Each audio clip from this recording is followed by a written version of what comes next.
الحمد للہ رب العالمین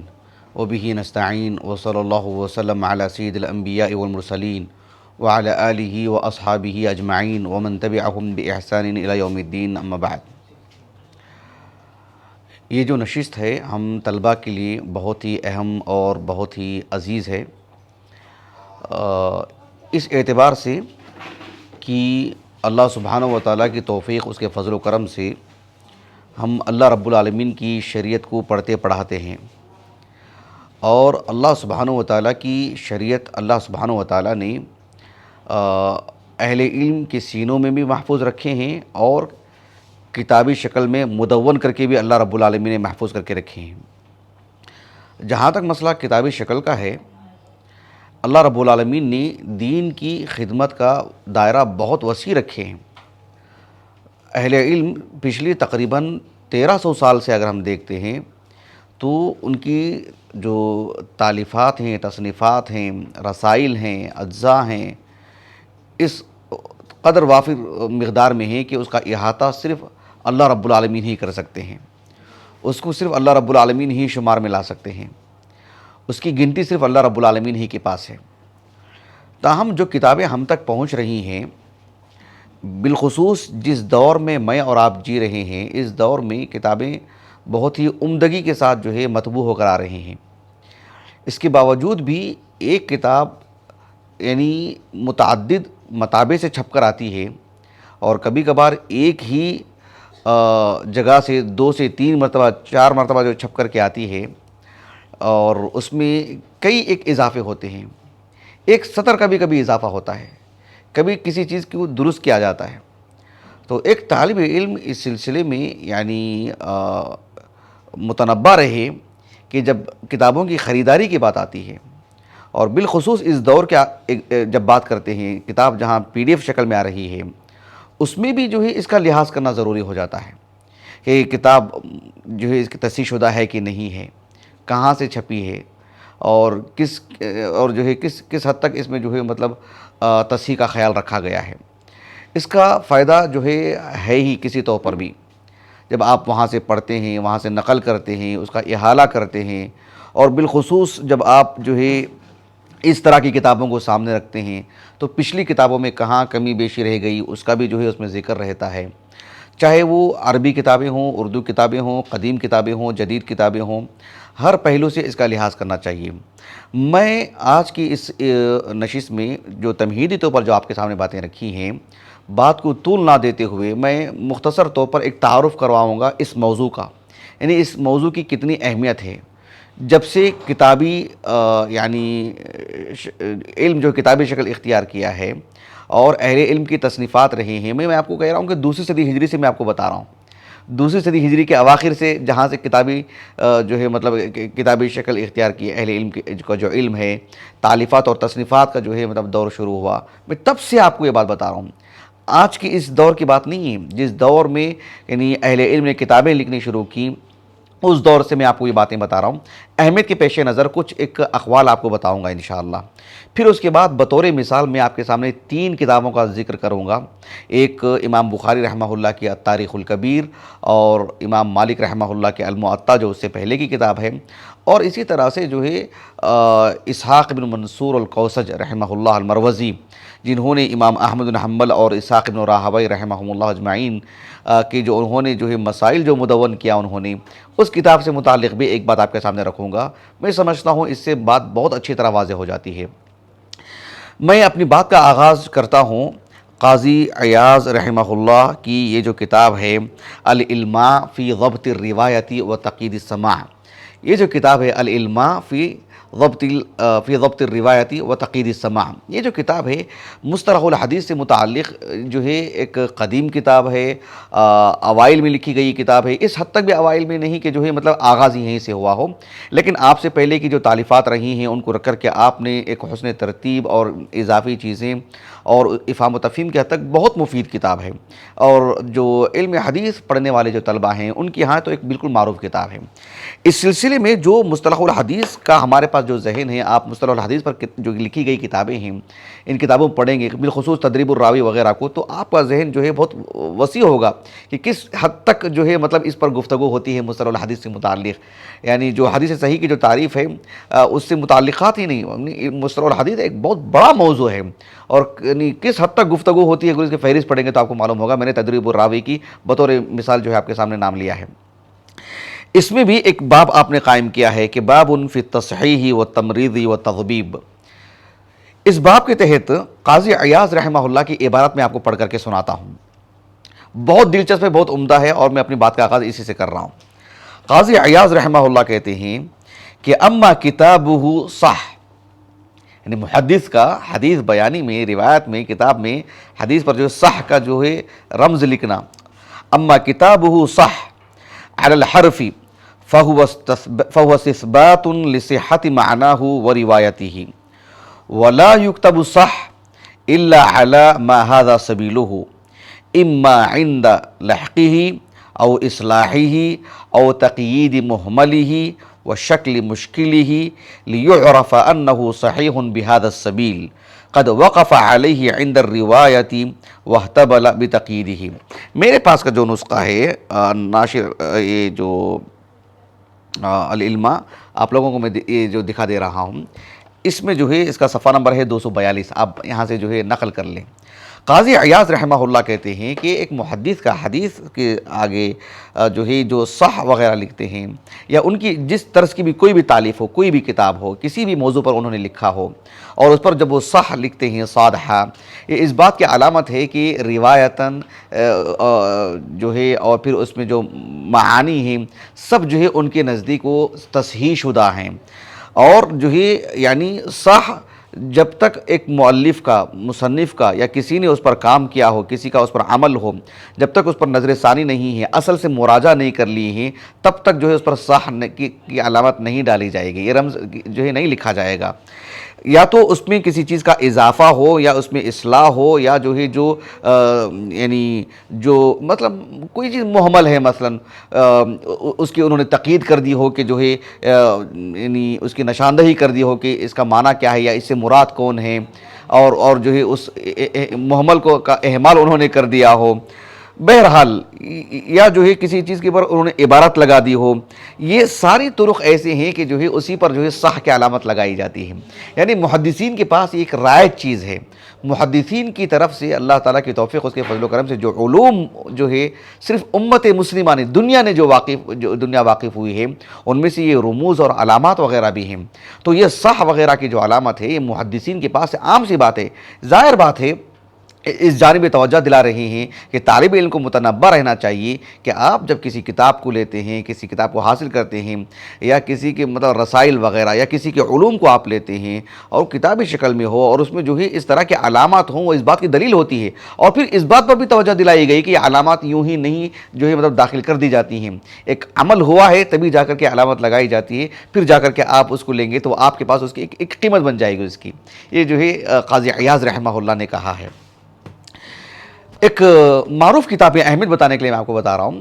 الجامع لاخلاق الراوی و آداب السامع، خطیب بغدادی رحمہ اللہ کی معروف کتاب ہے الجامع لاخلاق الراوی و آداب السامع. اس میں خطیب بغدادی رحمہ اللہ نے ایک باب قائم کیا ہے بہت دلچسپ. کہا کہ باب وجوب المعارضۃ بالکتاب لتصحیحہ وازالۃ الشک والارتیاب. یعنی یہ ضروری ہے کہ جب آپ چاہے حدیث لکھیں یا علوم شرعیہ کا کوئی بھی شق ہو، کوئی بھی جز ہو جس پر آپ لکھتے ہیں، جس پر آپ کی تحریر ہو، تو آپ پر ضروری ہے کہ آپ اصل سے جو ہے مطلب مراجعہ کر لیں، اصل سے آپ جو ہے نقل کر لیں، اصل سے جو اصل کی طرف لوٹیں. جیسے آپ صحیح بخاری سے حدیث لکھ رہے ہیں، کہیں سے آپ نے دیکھ لیا کہ یہ حدیث صحیح بخاری میں لکھی ہوئی ہے، تو آپ وہاں سے نہ لکھ لیں، کیونکہ صحیح بخاری میں ایک حدیث کئی جگہ پر ہوتی ہے. آپ کو معلوم ہونا چاہیے کہ حدیث امام بخاری رحمہ اللہ نے کتاب الایمان میں لائے ہیں کہ کتاب العلم میں لائے ہیں، کس سند سے لائے ہیں، اور پھر اس کا جو سیاق کیا ہے، اس میں کس الفاظ کیا ہیں اس کے. ہو سکتا ہے کوئی کتاب التفسیر سے نقل کر کے اس کا حوالہ نہ دیا، صرف یہ کہہ دیا کوئی صحیح بخاری. تو آپ نے وہاں سے نقل کر لیا ہو اور آپ جو ہے مطلب دیکھ رہے ہیں کتاب الایمان میں وہ الفاظ ہی نہیں، اور آپ نے انکار کر دیا کہ حدیث صحیح بخاری میں نہیں ہے مثلا، کوئی بھی بات ہو سکتی ہے۔ تو اس اعتبار سے اصل کی طرف مراجعہ کرنا چاہیے کہ باب وجوب المعارضۃ بالکتاب لتصحیحہ، یہ تو ایک مرکزی عنوان ہے جو خطیب بغدادی رحمہ اللہ نے قائم کیا۔ پھر اس کے تحت ذیلی عناوین بھی کئی ہیں۔ ایک عنوان خطیب بغدادی رحمہ اللہ نے یہ بھی قائم کیا کہ باب الاستدلال بالضرب والتخریج من صحت الکتاب لصحت الکتاب، کتاب کی تصحیح کے لیے اگر آپ اس میں جو ہے مطلب حق اور ضرب کا معاملہ ہو، مطلب ہو سکتا ہے آپ نشاندہی کرتے ہیں کہ کہاں غلطی ہوئی، کہاں چوک ہوئی ہے، آپ کو اصلاح کرنے کی ضرورت ہو یا کسی چیز کی اضافی کی ضرورت ہو، یا آپ اس کی طرف مزید کوئی احالہ کر رہے ہیں، آپ کسی بھی کوئی بھی چیز، تو یہ لازمی چیز ہے ایک کتاب کے لیے۔ حتیٰ کہ آپ کے پاس آپ کا ذاتی نسخہ ہے، اس میں آپ بہت ساری چیزیں جو ہے تصحیح کرتے ہیں، اور پھر جو ہے ایک علمی اس کی حیثیت ہوتی ہے، اب اس کو تباہ کریں گے تو اس کی اپنی قیمت رہتی، کیونکہ اس میں بہت ساری چیزیں کی جو ہے تصحیح ہوئی ہے اس میں۔ تو یہ ایک اہم چیز ہے کتابوں کے لیے۔ خطیب بغدادی رحمہ اللہ نے یہ جو مرکزی عنوان قائم کر کے جو ذیلی جو باب آپ نے باب قائم کیا ہے، اس کے تحت امام شافعی رحمہ اللہ کا ایک قول نقل کیا ہے اپنی سند سے، اور یہ امام شافعی رحمہ اللہ کا قول آپ دیکھیں گے کہ بیشتر کتابیں اس دور میں جو تصحیح شدہ ہو کر کے ہمارے سامنے آ رہی ہیں کہ فلاں کی تعلیق سے چھپ رہی ہے، فلاں کی نظر ثانی سے چھپی ہے، کسی نے تحقیق کی ہے، حتیٰ کہ جو سعودی جامعات میں جہاں الحمدللہ یعنی علمی اعتبار سے کتابوں کو جس جو ہے یعنی عمدگی کے ساتھ تباہ کیا جاتا ہے، اور تباہ کی صرف اس کی غلاف کی میں بات نہیں کر رہا ہوں، اس تحقیق کی بات کر رہا ہوں، اس علم کی بات کر رہا ہوں جو اس کے اندر موجود ہے، تو اس میں آپ دیکھیں گے کہ تقریباً یہ قول جو ہے لکھتے ہیں مقدمات میں اہل علم کہ امام شافعی رحمہ اللہ کہتے ہیں کہ اذا رأیت الکتاب، یعنی اذا رأیت کتابا فیہ الحاق و اصلاح فاشہد لہ بالصحہ، کسی کتاب میں آپ جب یہ دیکھتے ہیں کہ جو ہے مثلا کوئی چیزیں ملحق ہیں، کوئی اضافی چیزیں ہیں، اس میں اصلاح ہوئی ہے اور جو اس پر اچھی طرح کام ہوا ہے اور اس کی نشاندہی کی گئی ہے، اور ایک معروف محقق کی طرف سے اگر یہ کام ہوا ہے تو پھر تو جو ہے فشہد لہ بالصحہ، وہ اس کتاب کی ایک قیمت بن جاتی ہے۔ بات واضح ہوگی آپ کو؟ اور یہ تو امام شافعی رحمہ اللہ کا قول بہت مشہور ہے، اور امام شافعی رحمہ اللہ کا قول آپ دیکھیں گے کہ بہت ساری کتابوں میں جو اس طرح کی تصحیح شدہ ہوتی ہیں مقدمات میں باتیں امام شافعی کا یہ قول منقول نظر آتا ہے۔ ایک اور عالم دین ہے جو اور دلچسپ بات، امام شافعی رحمہ اللہ کا سن وفات کیا ہے؟ 204 ہجری۔ امام شافعی رحمہ اللہ بھی ان علماء میں سے ہیں جنہوں نے آغاز میں تالیف کا کام کیا نا، دوسری صدی ہجری کے اواخر کے علماء میں سے ہیں امام شافعی رحمہ اللہ۔ تو امام شافعی رحمہ اللہ کی جو الام ہے وہ دراصل جو ہے جیسے آج ہم کہتے ہیں کہ مجموع الفتاوی، مجموع شیخ ابن باز، اس طرح کی آپ یہ علوم کا وہ مجموعہ ہے جو ہمارے سامنے آیا ہے۔ تو امام شافعی رحمہ اللہ بھی جو ہے اوائل مؤلفین میں سے ہیں، اولین مؤلفین میں سے ہیں۔ تو آپ نے یہ بات کہی ہے کہ اذا رأیت کتابا فیہ الحاق و اصلاح فاشہد لہ بالصحہ، آج نہیں کہ آج کوئی یعنی 15ویں صدی ہجری کے کوئی عالم دین نے یہ بات کہی ہو، آغاز ہی سے اہل علم نے اس کا لحاظ رکھا ہے، اس سے اس کی اہمیت اب اندازہ لگا سکتے ہیں۔ کوفہ کے ایک اور عالم دین ابو نعیم الفضل ابن دکین رحمہ اللہ، جو امام بخاری رحمہ اللہ کے اجلہ اساتذہ میں سے ہیں، 219 ہجری سن وفات ہے آپ کا، تو ابو نعیم الفضل ابن دکین رحمہ اللہ کا قول بھی خطیب بغدادی رحمہ اللہ نے اپنی سند سے نقل کیا ہے۔ کیا کہتے ہیں ابو نعیم الفضل ابن دکین رحمہ اللہ کہ اذا رأیت کتاب صاحب الحدیث مصحجا، یعنی کثیر التغییر، آپ کسی محدث کی کتاب دیکھتے ہیں کہ مصحجن یعنی کثیر التغییر، اس میں رد و بدل ہے، کس اعتبار سے رد و بدل؟ یعنی جگہ جگہ آپ اصلاح دیکھ رہے ہیں، جگہ جگہ جو ہے آپ جو ہے تنقیح دیکھ رہے ہیں مؤلف کی طرف سے، تو یہ حذف و اضافہ جو مؤلف کا جو مزید عمل رہا ہے، مزید عمل جو ہوا ہے اس پر، تو کہا کہ اگر ایسی بات ہو تو کہا کہ فَأَقْرِبْ بِهِ مِنَ الصِّحَّةِ، وہ صحت کے قریب ہے، قریب جو ہے ایک قرینہ ہے کہ جو ہے وہ کتاب جو ہے تصحیح شدہ ہے، مصحح ہے کتاب وہ۔ یہ اہل علم شروع دن سے اس پر توجہ دلاتے آ رہے ہیں۔ تو ایک طالب علم کتابوں کی خریداری پر یا کتابوں کی حصول پر یا کسی مکتبے کو جاتے ہیں، کہیں سے بھی کوئی کتاب حاصل کرتے ہیں، جیسے کہ میں نے کہا آپ کو کہ الشاملہ ہے یا PDF فارمیٹ پر کتابیں، تو میں کہوں تو مبالغہ نہیں ہوگا، لاکھوں کہہ سکتے ہیں ہم، لاکھوں کہہ سکتے ہیں۔ اچھا، تو اتنی بڑی مقدار میں کتابیں آ رہی ہیں، تو پھر جو ہے اس کا لحاظ ہونا چاہیے طالب علم کو، جب اس کو وہاں سے نقل کرتا ہے، اس کو پڑھتا ہے، پھر اس کے مقدمات کو دیکھتا ہے، ورنہ جو ہے کہیں نہ کہیں جو چوک رہی ہے وہ چوک جو ہے کا شکار یہ بھی ہو جائے گا، وہ غلطی اس طالب علم میں داخل ہو جائے گی۔ تو اس کا بہت ہی لحاظ کرنا چاہیے۔ یہ جو دو قول میں نے آپ کو سنائے ہیں یہ اپنی جگہ پر۔ ایک اور بات میں آپ کو بتاتا ہوں، ایک کتاب ہے جو یعقوب ابن سفیان ابو یوسف الفسوی رحمہ اللہ کی ہے، وہ تیسری صدی ہجری کے علماء میں سے ہیں، معمر عالم دین، میں نے پتہ نہیں کس درس میں ان سے متعلق کچھ تفصیل سے بتایا تھا میں. ان کی کتاب ہے المعرفت والتاریخ. اس کا دکتر اکرم ضیاء العمری جو ہے حفظہ اللہ، ان کی تحقیق سے جو ہے وہ چھپی ہے کتاب. تو اس میں جو انہوں نے ایک ثقات کی جو فہرست قائم کی ہے بلدان کے اعتبار سے، ثقات المصریین کی فہرست آپ اٹھا کر کے دیکھیے، اس میں عبداللہ ابن لہیعہ رحمہ اللہ کا ترجمہ حیات بھی ہے. ان کے جو استاذ ہیں ابو یوسف یعقوب بن سفیان الفسوی رحمہ اللہ کے استاذ احمد بن صالح، بہت معروف شخصیت احمد بن صالح رحمہ اللہ. احمد بن صالح رحمہ اللہ کے حوالے سے، امام بخاری کے استاذ ہیں وہ، احمد بن صالح رحمہ اللہ کے حوالے سے لکھا ہے، وہ مصری ہیں اور عبداللہ ابن لہیعہ رحمہ اللہ سے متعلق ان کا یہ کلام ہے. وہ کہتے ہیں کہ عبداللہ ابن لہیعہ رحمہ اللہ معروف، ان پر جو ایک کلام ہے فی نفسی، اگر ان کے تشخص کی بات کرتے ہیں، ان کے شخصیت کی بات کرتے ہیں، بحیثیت علماء کے صف میں ان کی جو حیثیت ہے وہ تو ایک شیخ الاسلام ہے ابن تیمیہ کی زبان میں رحمہ اللہ، شیخ المسلمین ہیں وہ. تو یہ عبداللہ ابن لہیعہ رحمہ اللہ، لیکن بحیثیت راوی حدیث ان کی زندگی کے جو مراحل ہیں وہ سب ہمارے موضوع سے خارج ہے. لیکن بالذات جو میرے موضوع سے متعلق بات ہے وہ یہ کہ عبداللہ ابن لہیعہ رحمہ اللہ کے پاس جو کتابیں تھیں، عبداللہ ابن لہیعہ رحمہ اللہ اس کے بڑے چرچے، اس کی بڑی قیمت. سفیان بن سعید الثوری رحمہ اللہ جیسے عالم، جو عبداللہ ابن لہیعہ رحمہ اللہ سے تقریباً 13 سال پہلے وفات پائے. سفیان ابن سعید الثوری رحمہ اللہ وہ کہتے تھے کہ جو ہے عندنا الفروع وعند ابن لہیعہ الاصول، اتنی بڑی بات جو ان سے 13 سال پہلے وفات پائے ہیں. تو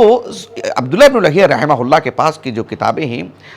اس پر بھی گفتگو کا جو ہے ایک محل ہونا چاہیے. تو اس سلسلے میں احمد بن صالح رحمہ اللہ کہتے ہیں کہ فمن وقع على نسخة صحیحة فحدیثه صحیح. ان کے پاس کی جو وہ کتابیں جو وہ نسخہ جو تصحیح شدہ ہے، اس میں سے اگر کسی نے حدیث جو ہے لی ہو تو گویا کہ وہ حدیث صحیح ہے. فمن وقع یا فمن کتب من نسخة ما لم تضبط جاء فيه خلل کثیر. اگر اس میں ضبط نہیں، یعنی اس سلسلے میں تصحیح شدہ نہیں ہے، یا اس حدیث سے متعلق جو ہے الفاظ جس ضبط سے لکھنے چاہیے، یا اس کی ادائیگی جو ہوتی ہے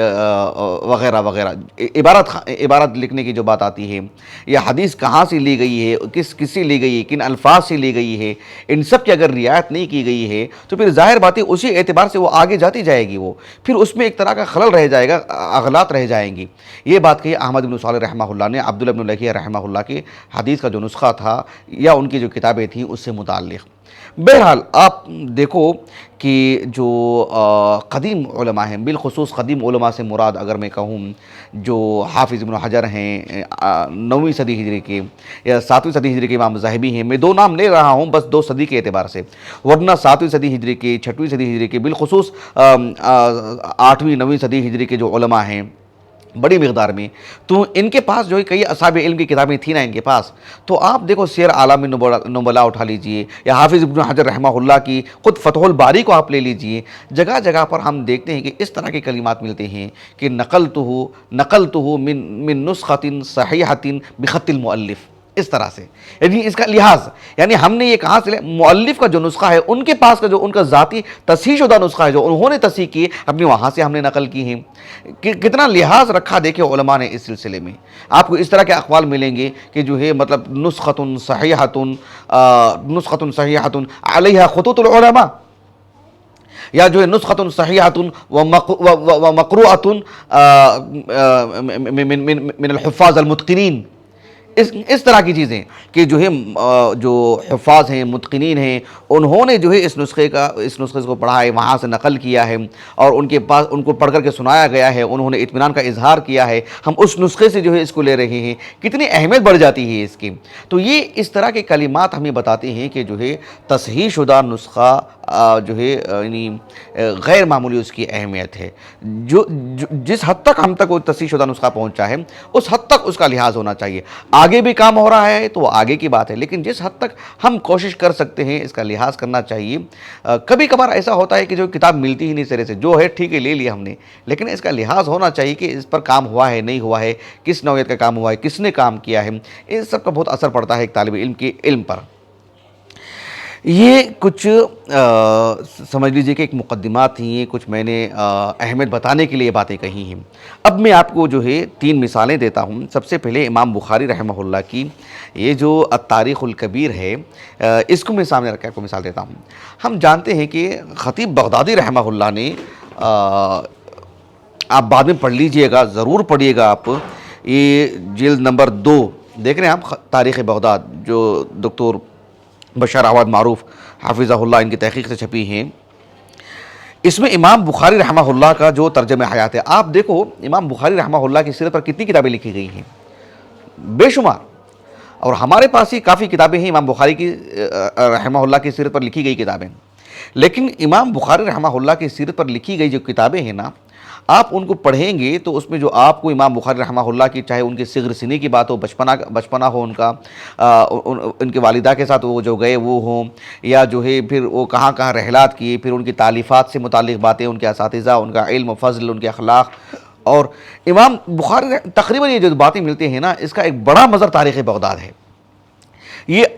تاریخ بغداد میں جو ہے یہ چیز آسانی سے لکھی گئی ہیں۔ ایک طالب علم کو بہرحال ایک نظر تو اس پر ڈالنی چاہیے، کیونکہ اس میں کیا ہوتی ہے کہ بہت ساری باتیں ایک سند سے ایک ساتھ ذکر کی جاتی ہیں، لیکن بعد کے مؤلفین ضرورت پر وہاں سے ایک ایک نقطہ لیتے ہیں اور اس کو بکھیرتے ہیں الگ الگ موضوعات کے تحت، اور ہم نے یہ بات نہیں معلوم ہوتی، لیکن اصل کی طرف مراجعہ کریں گے تو ایک ہی سند سے کافی باتیں آپ کو مل جاتی ہیں امام بخاری سے متعلق رحمہ اللہ۔ اچھا، میرے موضوع سے متعلق جو ہے وہ میں آپ کو بتا رہا ہوں۔ تاریخ بغداد میں جو جلد نمبر 2 اور اس کا جو یہ جو نسخہ ہے میرے پاس، اس میں صفحہ نمبر جو ہے 322 سے آگے آپ پڑھتے جائیے، امام بخاری رحمہ اللہ کا ترجمہ حیات ہے، صفحہ نمبر 325، اس میں خطیب بغدادی رحمہ اللہ نے اپنی سند سے اس بات کو نقل کی ہے کہ امام بخاری رحمہ اللہ نے، ایک تو یہ کہ جو ہے آپ نے جو تاریخ الکبیر لکھی 18 سال کی عمر میں، کتنی سال کی عمر میں؟ 18 سال کی عمر میں۔ امام بخاری رحمہ اللہ کہتے ہیں کہ فلما طعنت فی 18 جعلت اصنف قضایا الصحابہ والتابعین واقاویلهم وذلك ایام عبید اللہ ابن موسیٰ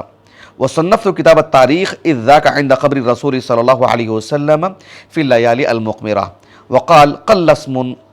فی التاریخ الا وله عندی قصہ الا انی کرہت تطویل الکتاب۔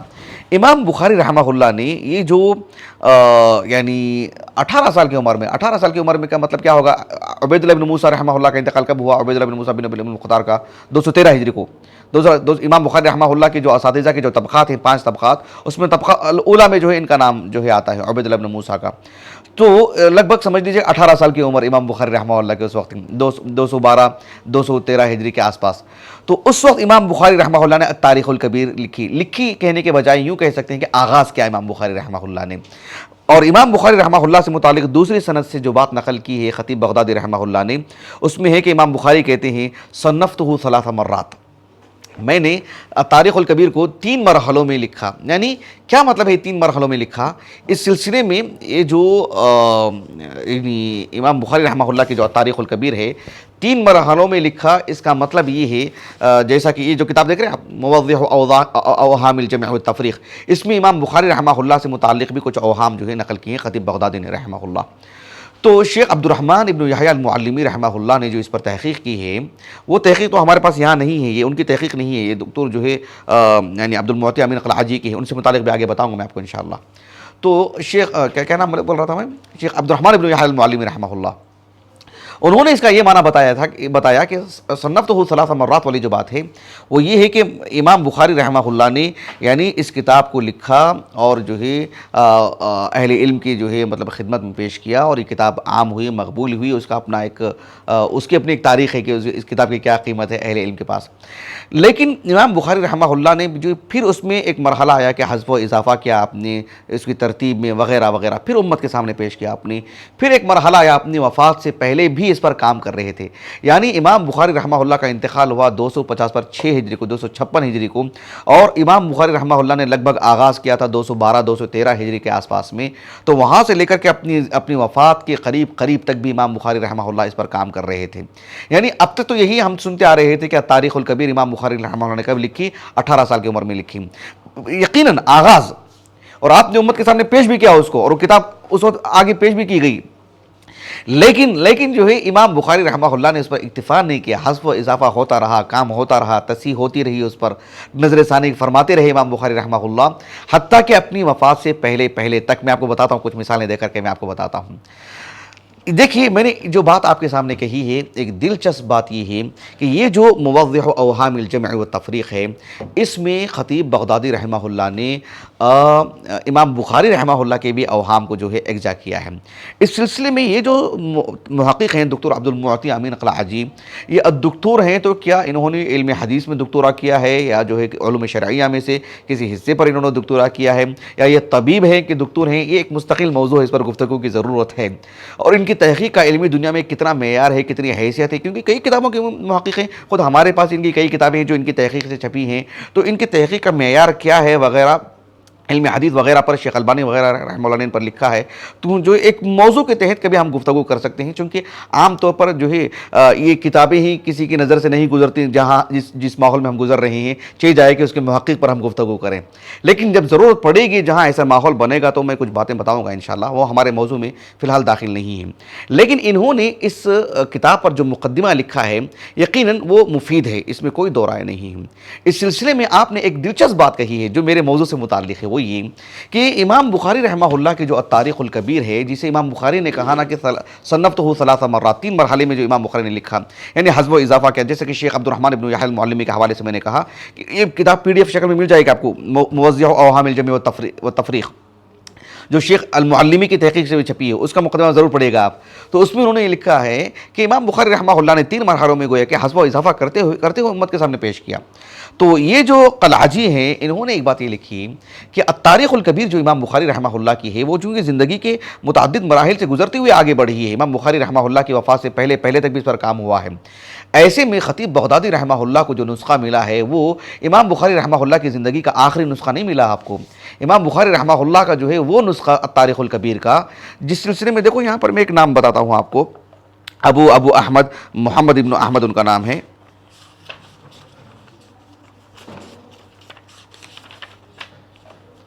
دیکھیں یہاں پر نام ہے ان کا ابو احمد محمد ابن سلیمان، ابو احمد محمد ابن سلیمان ابن فارس الدلال النسابوری، 312 ہجری سن وفات ہے. گویا کہ ابن فارس ہیں، کون ہے؟ ابن فارس ہیں، ابن فارس الدلال النسابوری، 312 ہجری ان کا سن وفات ہے. ان کے پاس کا جو نسخہ تھا، یہ وہ نسخہ ہے جو امام بخاری رحمہ اللہ کا جو صنفتہ ثلاث مرات والی جو بات ہے، جو المرحلہ الثانیہ، جو اس مرحلے کا جو نسخہ تھا، وہ نسخہ خطیب بغدادی کے پاس تھا رحمہ اللہ، جس کی وجہ سے آپ کو لگا کہ وہ اس میں بہت کچھ اوہام ہیں. جبکہ امام بخاری رحمہ اللہ کا جو سب سے تاریخ الکبیر کا جو سب سے عمدہ نسخہ ہے، وہ ہے جسے محمد ابن سہل ابو الحسن محمد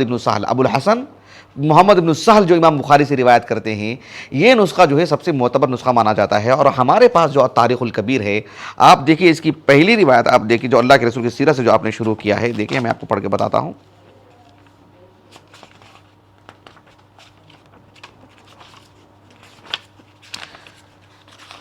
دیکھیے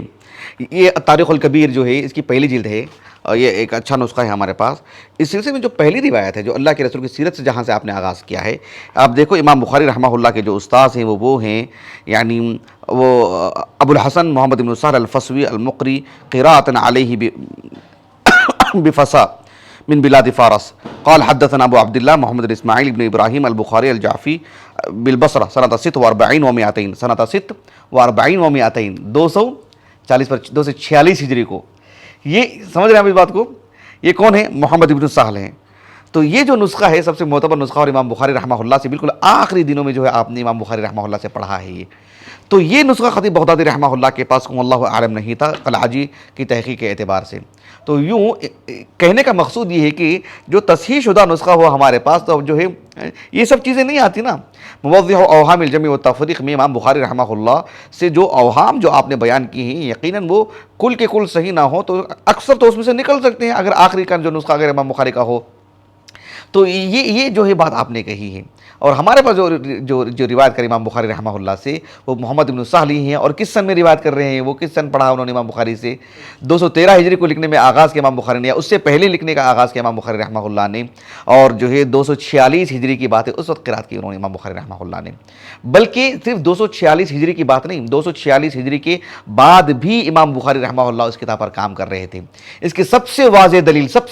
یہ ہے کہ آپ درس کے بعد جا کر کے مراجعہ کریں. میرے پاس جو تاریخ الکبیر گھر میں آپ دیکھ لیجئے کہ امام بخاری رحمہ اللہ نے ایک صاحب ہیں جن کا نام ہے الحسن ابن الصباح, الحسن ابن صباح ابو علی البزار,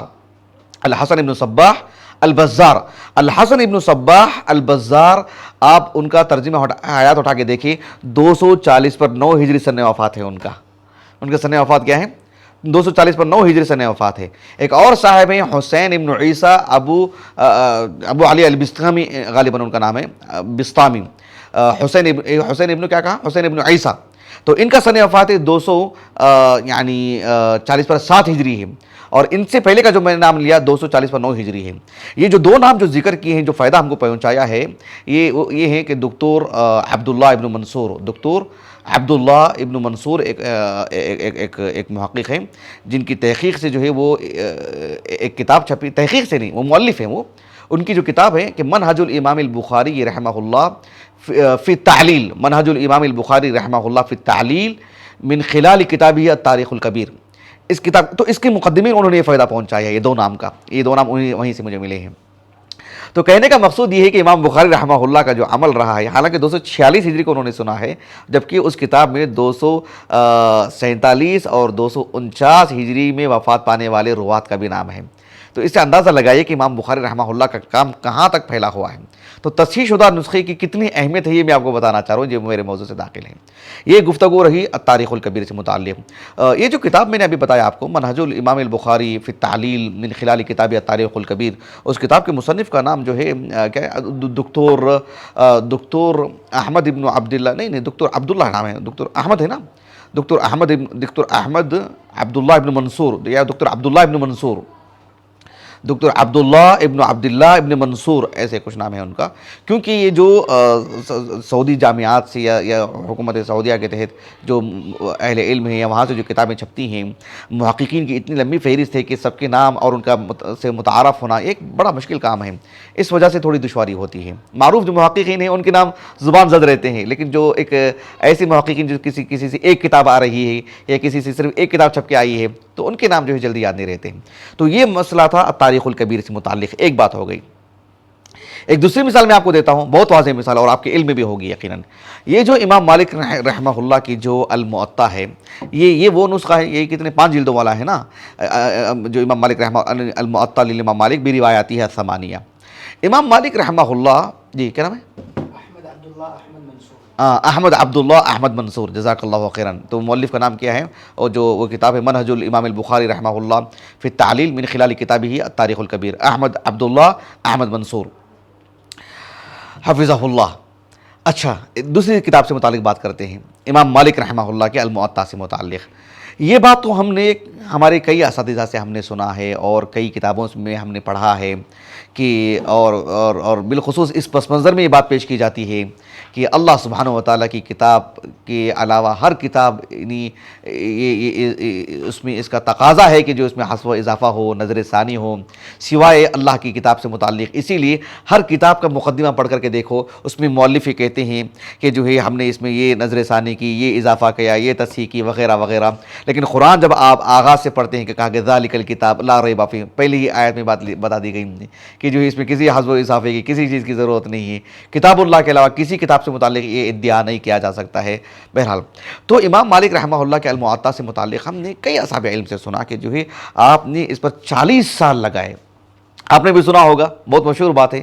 40 سال لگائے. یعنی 40 سال کا عرصہ لگا آپ امام مالک رحمہ، حالانکہ دیکھو جو تاریخ میں جو ہمیں بات ملتی ہے، ابو جعفر منصور جو ہیں ان کے کہنے پر جو ہے امام مالک رحمہ اللہ نے الموطا لکھی، یعنی ان کی ایک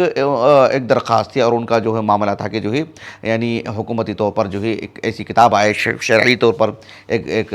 دستاویز ہمارے سامنے ہو جس کی بنیاد پر ہم شرعی اعتبار سے احکام لوگوں کو بتائیں۔ امام مالک رحمہ اللہ نے تو لکھا، لیکن کہا کہ جو ہے کسی پر جو ہے مطلب زبردستی نہ کی جائے۔ ابو جعفر منصور کا انتقال کب ہوا؟ امام اوزاعی رحمہ اللہ کا جو سن وفات ہے اس کے ایک سال بعد 158 ہجری کا سن وفات ہے۔ امام ابو حنیفہ رحمہ اللہ وغیرہ کے جو ہے مطلب قریب میں انتقال ہوا ہے، امام ابو حنیفہ کا 150 کو اور ابو جعفر منصور کا 158 ہجری کو۔ ابو جعفر منصور کا انتقال ہوا رحمہ اللہ 158 ہجری کو، اس کے بعد تقریباً 20-21 سال امام مالک رحمہ اللہ باحیات رہے۔ تو آپ نے کب کہا ہوگا، کب آغاز کیا ہوگا امام مالک رحمہ اللہ نے؟ تو بہرحال یہ ایک مسلسل کام ہو رہا تھا امام مالک رحمہ اللہ سے، جو آپ الموطا لکھے عرصہ سے کام کر رہے تھے آپ۔ اسی لیے آپ دیکھو امام مالک رحمہ اللہ کے جو تلامذہ ہیں، متعدد تلامذہ ہیں جو امام مالک رحمہ اللہ کی الموطا کو بیان کرتے ہیں۔ عبداللہ بن مسلم القعنبی ہیں، ان کی زیادہ مقدار میں جو ہے مطلب ان سے روایت ملتی ہیں وغیرہ وغیرہ۔ تو آپ دیکھو کہ امام مالک رحمہ اللہ سے جو الموطا، جن اصحاب علم نے آپ سے جو ہے وہ نسخہ لے کر کے گئے، آپ سارے نسخوں کو سامنے رکھیے، اس میں اچھا خاصا فرق ہے۔ یہ فرق کیوں ہے؟ اس وجہ سے کہ جس وقت امام مالک رحمہ اللہ سے ملاقات کی، ان سے تتلمذ کیا، ان سے پڑھا، تو ان سے وہ لے کر کے گئے وہ اور ان سے حاصل کیا۔ کسی نے بعد میں آئے تو اس میں مزید حذف و اضافہ ہوا تو وہ نسخہ ان کو ملا، کوئی اور بعد میں آئے تو ان سے حذف و اضافہ کے ساتھ اور ملا۔ تو اس وجہ سے جو ہے کافی اختلاف ہم دیکھتے ہیں امام مالک رحمہ اللہ کے تلامذہ میں، جو موطا کی جو نسخے ہیں، اس وجہ سے اختلاف واقع ہوا ہے، یہی وجہ ہے اس کی۔ آپ دیکھو اہل علم کے پاس جو سب سے زیادہ معتبر نسخہ مانا جاتا ہے، جو ہمارے پاس بھی موجود ہے الحمدللہ، الگ سے بھی چھپا ہے، وہ ہے کہ یحییٰ بن یحییٰ المصمودی اللیثی، 234 ہجری سے وفات ہے ان کا۔ وہ امام مالک رحمہ اللہ سے جو ہے بہت پہلے بھی آ کر کے ملاقات کی، اندلس کے ہیں وہ، بہت پہلے بھی آ کر کے ملاقات کی امام مالک رحمہ اللہ سے، امام مالک سے پڑھا انہوں نے۔ اور امام مالک رحمہ اللہ کی یہ غور طلب بات ہے جو میں آپ کو بتانے جا رہا ہوں، وہ امام مالک رحمہ اللہ سے دوبارہ جب پڑھنے کے لیے آئے تو بالکل آخری دنوں میں، بلکہ امام مالک رحمہ اللہ کے ساتھ ہی تھے، ان کے ہوتے ہوئے ہی امام مالک کا انتقال ہوا۔ امام مالک رحمہ اللہ کی تجہیز اور تکفین میں بھی شریک تھے وہ، تدفین میں شریک تھے وہ، یعنی آخری دنوں میں۔ تو ان کے پاس کا جو نسخہ ہے سب سے معتبر، حتیٰ کہ امام مالک رحمہ اللہ کے پاس وہ بیٹھے ہوئے تھے پڑھنے کے لیے، تو جو ہے مدینہ کی گلیوں میں جو ہے مطلب ہاتھی جا رہا تھا، لوگ کہتے ہیں ہاتھی جا رہا ہے، تو کافی لوگ اٹھ کے چلے گئے، وہ نہیں گئے، کہا کہ بھئی آپ کے ملک میں وغیرہ میں ہاتھی ہے کیا، جہاں آپ کا علاقہ ہے ہاتھی وغیرہ ہے وہاں پر؟ کہا کہ نہیں ہے، تو جا کے دیکھ لو، جہاں کہ میں اس کے لیے نہیں آیا ہوں نا اندلس سے یہاں پر آپ کے پاس ہاتھی دیکھنے کے لیے، تو میں نے آپ سے پڑھنے کے لیے آیا ہوں، میں آپ سے علم لینے کے لیے آیا ہوں، یہ چھوٹا واقعہ نہیں ہے۔ تو کافی تعجب ہوا امام مالک رحمہ اللہ، کافی حیرت ہوئی ان کے اس علمی جو وبا سے آپ ان میں محسوس کی۔ تو یحییٰ بن یحییٰ اللیثی رحمہ اللہ آخری دنوں میں بھی امام مالک کے پاس دوبارہ آئے، تو ان کے پاس علم اور جو ہے مطلب فرق کرنے کی تمیز اور پھر جو ہے روایات کی چھان بین سب آپ کے پاس موجود تھی۔ تو آپ نے آخری دنوں میں امام مالک رحمہ اللہ کی جو الموطا تھی وہ آپ نے حاصل کی۔ آپ اسی وجہ سے دیکھو عالم اسلام کے بڑے بڑے علماء، یہ جو ہے تحقیق جو میں آپ کو پیش کر رہا ہوں، یہ میں نے جو ہے مطلب کچھ ویب سائٹ میں نے پڑھے ہیں، مجھے غالباً الشبکہ، نہیں یاد نہیں آ رہا مجھے، لیکن اب دیکھو مل جائیں گے میرے انداز سے بہت ساری باتیں اس طرح کی جو گوگل میں آپ سرچ کریں تو مل جاتے ہیں آپ کو۔ تو اس میں نے یہ بات پڑھی کہ جو ہے کہ اور صرف پڑھی نہیں، میں نے مراجعہ بھی کیا، آپ دوبارہ بھی آپ خود دیکھ لے سکتے ہیں۔ آپ دیکھو عالم اسلام کے بڑے بڑے علماء، حافظ ابن عبد البر رحمہ اللہ، آپ نے التمہید ہو یا الاستذکار ہو، آپ نے یحییٰ بن یحییٰ اللیثی کا جو نسخہ ہے اس کو سامنے رکھ کر کے آپ نے شرح لکھی، سبحان اللہ، سمجھ رہے ہیں آپ۔ اسی طرح سے جو ہے 12ویں صدی ہجری کے جو علامہ زرقانی ہیں، کیا نام زرقانی کا، یعنی عبد الباقی، نہیں محمد عبد الباقی ہے نا، عبد الباقی الزرقانی، عبد الباقی غالباً ان کے والد کا نام ہے، عبد الباقی غالباً ان کے والد کا نام ہے، دیکھ لیجیے کیا نام ہے ان کے، ابن عبد الباقی الزرقانی، ہاں محمد ابن عبد الباقی الزرقانی۔ تو یہ 12ویں صدی ہجری کے ہیں نا یہ، تو ان کی شرح بھی ہے، یہاں کہیں دیکھا تھا میں بہت پہلے، میرے پاس تھی پہلے وہ 2 جلدوں میں۔ تو انہوں نے بھی اسی پر جو ہے مطلب دار و مدار۔ اور 5ویں صدی ہجری کے معروف شخصیت ابو الولید یعنی سلیمان الباجی رحمہ اللہ، کتاب تعدیل و تجریح، تو لمن خرج له البخاری فی الصحیح، جو اس کے جو مؤلف ہیں، یہ تو بہت بڑے عالم، کئی کتابوں کے مصنف ہیں۔ تو ان کی جو الاستیفاء ہے یا اس کا جو مختصر المنتقی ہے، اس کے لیے بھی انہوں نے اسی کو معیار بنایا ہے، اسی نسخے کو معیار بنایا ہے۔ کیوں؟ یہ آخری جو ہے تلمیذ امام مالک رحمہ اللہ سے، جنہوں نے مطلب امام مالک رحمہ اللہ سے معطلی اور پہلے بھی رہی ہیں، تو آپ کو جو ہے اس کا جس طرح سے امام بخاری رحمہ اللہ کے تلمیذ محمد بن یوسف الفربری رحمہ اللہ، آپ نے 1 سے 2 مرتبہ اور آخری دنوں میں بھی آپ سے پڑھا، تو اس کی اپنی ایک اہمیت رہتی ہے، اس کی اپنی قیمت رہتی ہے۔ حتیٰ کہ جو ہے شاہ ولی اللہ محدث دہلوی رحمہ اللہ ہوں، اور جو ہے شیخ زکریا الکاندولی ہوں رحمہم اللہ اجمعین، ان سبھی بڑے بڑے اصحاب علم جنہوں نے معطا پر کام کیا ہے، جن کی شرحیں مقبول ہیں، حافظ سیوطی رحمہ اللہ ہیں، تنویر الحوالی ان کے ہمارے پاس موجود ہے، ان سبھی اصحاب علم نے جو ہے اسی نسخے کو سامنے رکھا۔ تو تصحیح شدہ کے لیے میں نے بطور مثال یہ بات آپ کے سامنے رکھی ہے۔ آخری بات وہ یہ ہے کہ یہ کتاب بہت پہلے میرے پاس تھی، اور جو ہے قریب میں اللہ کے فضل و کرم سے دوبارہ مجھے حاصل ہوئی۔ ہمارے جو ریاض میں رہتے ہیں عبداللہ صادق، تو سلاوت، یہ راجستھان کے ہیں، رہتے وہاں پر ہیں ریاض میں، تو تقریباً 6000 ریال آپ نے خرچ کی کتابوں کے لیے، اس میں سے یہ بھی ایک کتاب ہے، مسائل الامام احمد بن حنبل و اسحاق بن راہویہ۔ تاریخ بغداد کا جو میں نے حوالہ دیا آپ کو، آپ دیکھو یہ جو تاریخ بغداد جو میرے پاس ہے ابھی، جو میں نے حوالہ دیا تھا آپ کو، اس کی 7ویں جلد میں آپ دیکھ لیجئے، صفحہ نمبر ہے 385۔ اس میں جو ہے اسحاق بن منصور ابو یعقوب الکوثج المروزی رحمہ اللہ کا ترجمہ حیات ہے۔ اس سلسلے میں آپ کو جو میرے موضوع سے متعلق ہے وہ بات میں آپ کو بتا رہا ہوں کہ اسحاق بن منصور الکوثج رحمہ اللہ، یہ مطلب یعنی خراسانی ہیں، وہاں سے یہ امام بغداد آئے، امام احمد بن حنبل رحمہ اللہ سے تتلمذ کیا، اسحاق بن راہویہ سے کیا، اور یحییٰ بن معین رحمہ اللہ سے، جو عباس بن محمد العنبری جو ہے نا، تو نہیں کیا نام ہے، ہاں وہی، تو ان کی جو مرویات ہیں یحییٰ بن معین رحمہ اللہ سے، اس کے بعد آپ ہی کا جو ہے نمبر آتا ہے، آپ ہی کا درجہ آتا ہے کہ آپ نے تقریباً 1000 نص ملتے ہیں یحییٰ بن معین رحمہ اللہ سے، ان کے یعنی اسحاق بن منصور الکوثج کے رحمہ اللہ، جرح و تعدیل سے متعلق۔ تو امام احمد بن حنبل رحمہ اللہ سے یہ ہر مسئلے سے متعلق لکھا کرتے تھے، اس مسئلے میں کیا موقف ہے، اس مسئلے میں کیا موقف ہے، اس کی کیا دلیل ہے، یہ احمد بن حنبل رحمہ اللہ سے لکھا کرتے تھے، اور پھر اسحاق بن راہویہ رحمہ اللہ کے پاس جاتے اور یہ مسائل ان کے پاس پیش کرتے اور ان کا موقف معلوم کرتے اور ان کے دلائل اور ان کی موافقت جو بھی ہے اس کو بیان کرتے، اس کو اجزا کیا آپ نے۔ تو یہ کب کی بات ہے میں بتا رہا ہوں میں آپ کو، کہ امام احمد بن حنبل رحمہ اللہ کا انتقال کب ہوا؟ 241 ہجری کو، اور اسحاق بن راہویہ رحمہ اللہ کا انتقال کب ہوا؟ 238 ہجری کو۔ میں اس وقت کی میں بات کر رہا ہوں، یہ قدیم علماء ہیں، یعنی ان سے پہلے یہ سب چیزیں ہو چکی تھیں، اور یہ چلے گئے تھے خراسان جا کر کے وہاں پر روایت بھی کرتے تھے۔ امام احمد بن حنبل رحمہ اللہ سے متعلق یہ خبر عام ہوئی کہ امام احمد بن حنبل رحمہ اللہ نے ان سارے مسائل سے رجوع کر لیا ہے۔ اب دیکھو یہ جو میں نے کہا نا تاریخ بغداد میں، خطیب بغدادی رحمہ اللہ نے اپنی سند سے بیان کیے ہیں کہ دیکھیں یہاں پر ابو الولید حسان ابن محمد کہتے ہیں، سمعت مشائخنا یذکرون ان اسحاق بن منصور بلغہ ان احمد بن حنبل رجع عن بعض تلك المسائل التي علقها عنہ، کہ احمد بن حنبل رحمہ اللہ سے متعلق یہ خبر ان تک پہنچی اسحاق بن منصور الکوثج کو کہ جو آپ کو انہوں نے املا کروایا، جو لکھوایا، جو تعلیقات چڑھائیں، ان سب کچھ مسائل سے امام احمد بن حنبل رحمہ اللہ نے رجوع کر لیا ہے۔ ایک اور سند سے بھی واقعہ لے کر کے آئے ہیں کہ سبھی مسائل سے رجوع کر لیے ہیں۔ فجمع اسحاق بن منصور تلك المسائل فی جراب، آپ نے وہ سارے مسائل جو جس شکل میں بھی آپ نے لکھ رکھا تھا، آپ نے جو ہے آپ کیا کہہ سکتے ہیں، اس کو تھیلی کہہ سکتے ہیں، بڑی بیگ کہہ سکتے ہیں، جو بھی ہو، جو بھی آپ کے پاس اس وقت چیزیں رہی ہیں، آپ نے اس میں جمع کیا، لے کر کے آئے، وحملها على ظهره وخرج راجلا الى بغداد، اور آپ جو ہے یعنی نیچے لکھا ہوا ہے کہ کچھ نسخوں میں راحلا لکھا ہوا ہے، تو راحلا وہ تو تحصیل حاصل ہے، پھر کس سے آئیں گے وہ، پھر کیا رہے گا اس میں، تو راجلن جو معنی رکھتے ہیں بات، تو کہا کہ وحملها على ظهره وخرج راجلا الى بغداد، اپنی پیٹھ پر آپ ڈھو کر کے آئے، میں آپ لوگوں کے لیے ترجمہ نہیں کر رہا ہوں، مشاہدین کے لیے کر رہا ہوں کہ آپ اس کو جو ہے چلتے ہوئے آئے بغداد کو، یوں کہہ سکتے ہیں کہ آپ جو ہے بنگلور سے دلی لگ بھگ یا اس کے قریب ایک حد تک اس دور کے اعتبار سے، وہی علی ظہرہ وعرض خطوط احمد علیہ فی کل مسئلۃ استفتاہ فیہا فاقر لہ بہا ثانیا، سارے مسائل ایک مسئلہ امام احمد بن حنبل کے سامنے رکھے اور آپ نے ہر مسئلے سے متعلق اطمینان کا اظہار کیا کہ ہاں یہ میرا موقف ہے، یہ میرا موقف ہے، یہ میرا موقف، اس میں بھی یہی میرا موقف ہے۔ وَأُعْجِبَ بِذَلِكَ احمد من شأنہ، ان کے اس طرز عمل کو دیکھ کر کے تصحیح کے لیے کہ میں نے کچھ مسائل میں رجوع کیا ہے، میں نے یا کچھ مسائل میں یا کل مسائل میں یا کچھ مسائل میں نے رجوع کیا، مراجعہ کیا میں نے، تو اس کی نظر ثانی کے لیے آپ یہ شکل اختیار کیا، آپ نے بہت تقریر کرتے تھے امام احمد بن حنبل رحمہ اللہ آپ کی۔ اب غور طلب بات کیا ہے، یہ باتیں میں آپ کو بتا دیا ہوں۔ اس کے بعد دیکھو یہ جو کتاب ہے مسائل الامام احمد بن حنبل و اسحاق بن راہوی، یہ امام احمد بن حنبل اور اسحاق بن راہوی کے جو فقہی اعتبار سے جو مسائل ہیں اس سلسلے میں یہ معتمد علیہ کتاب ہے، یعنی معتمد علیہ کتاب ہے۔ امام احمد بن حنبل رحمہ اللہ سے آپ نے لکھوا لیا تھا، نظر ثانی بھی کروایا آپ نے امام احمد بن حنبل رحمہ اللہ سے، اور اللہ رب العالمین نے ان کی اس خدمت کو اتنی مقبولیت عطا فرمائی۔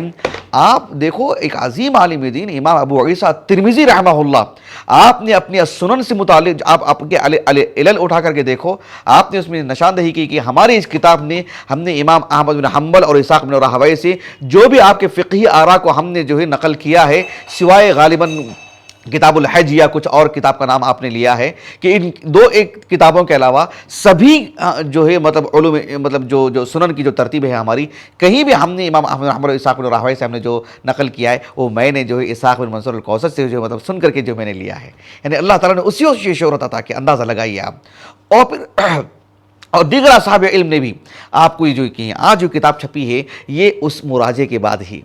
جو آپ نے جو مطلب امام احمد رحمہ اللہ نے جو اقرار کیا نا کہ ہاں یہ بھی یہی میرا موقف ہے، یہی میرا موقف ہے، تو اس کے بعد ہی آج یہ کتاب چھپی ہے۔ بھلی ہے آج اس کتاب کی شکل و صورت بہت عمدہ ہے ماشاءاللہ۔ مجھے یاد آ رہا ہے سلسلہ صحیح ہمیں غالباً ذرا مراجعہ کریں، ذرا دیکھیں، شاملہ کی مدد سے بھی دیکھ سکتے ہیں آپ کہ شیخ البانی رحمہ اللہ نے جو ہے کسی کتاب کی کسی حدیث کی تحقیق کرتے ہوئے آپ نے کہا کہ اس کی ایک اور تاریخ مجھے اب ملی ہے، اس کتاب کا حوالہ دیا ہے مسائل الامام احمد بن حنبل و اسحاق بن راہوی، اور وہ بھی مطبوع کتاب کا نہیں، اس کی مخطوطہ کا آپ نے حوالہ دیا ہے کہ اس کے ذریعے سے مجھے جو ہے مطلب ایک اور تاریخ ملی ہے، اور اس کی بنیاد پر شیخ البانی رحمہ اللہ نے اس حدیث کے متعلق قابل احتجاج پر جو بات ہوئی ہے وہ گفتگو آپ فرمائے ہیں، اس کتاب کا آپ نے حوالہ دیا ہے، اور وہ بھی جو ہے مطلب مطبوع نسخہ نہیں تھا جو آپ کو ملا ہے وہ۔ خیر،